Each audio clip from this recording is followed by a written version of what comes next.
ఇంకా ఈ పార్టీలో మొత్తం ఘనత రాసుకొచ్చుకుంటాడా ఘనత. వీడైతే మొత్తం డైరెక్ట్గా మేము చేయలేము, చేతులు ఎత్తేసినాం, ఇక వాళ్ళు చచ్చిపోయిన మీరు ఆలోచించకుర్రి అనే రాస్తాడు వెలుగు పేపరోడు. ఇక వాళ్ళు వట్టియే ఏదో దోమలు చచ్చిపోయినాయి, ఈగలు చచ్చిపోయినాయి, 8 ఈగలు చచ్చిపోయినాయి, 8 దోమలు చచ్చిపోయినాయి, వాళ్ళు అత్తేంది, ఆ దోమలతో వచ్చేయింది పోయేదేంది, అట్లా రాసుకొస్తాంటారు అసలు. ఆ 8 మందిపై ఆశలు లేనట్టే.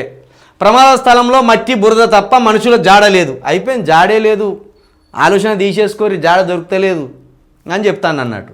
టీబీఎం మిషన్ చుట్టూ బురదలో కూరుకుపోయి ఉంటారనే అనుమానాలు.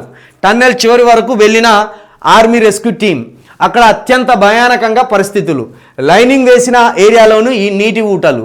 శిథిలాలు మట్టిని తొలగిస్తే మరింత కూలే ప్రమాదం, కదిలిస్తే కంపనమే అన్నట్టుగా అక్కడి పరిస్థితి. ఎండోస్కోపిక్ పరికరాలతో నేడు ఎన్జీఆర్ఐ టెస్ట్. బురద తొలగించడమే పెద్ద సవాల్. ఎండోస్కోపిక్ పరికరాలతో నేడు ఎన్జీఆర్ఐ టెస్టు. ఎండోస్కోప్ అంటారు, మనిషికి ఏమన్నా అయితే లోపల వేస్తారు, లోపల వేసి ఏమున్నదో చూస్తారు, ఎండోస్కోపీ అంటారు. ఇక దీనికి కూడా బురద కింద ఏమున్నది, బురద కింద చిక్కపోయినలా, మట్టి దిబ్బల కింద చిక్కపోయినలా, వాటర్లో చిక్కపోయినలా అని ఎండోస్కోపిక్ పరికరాలతోటి ఎంకులాడే ప్రయత్నం చేస్తున్నారట.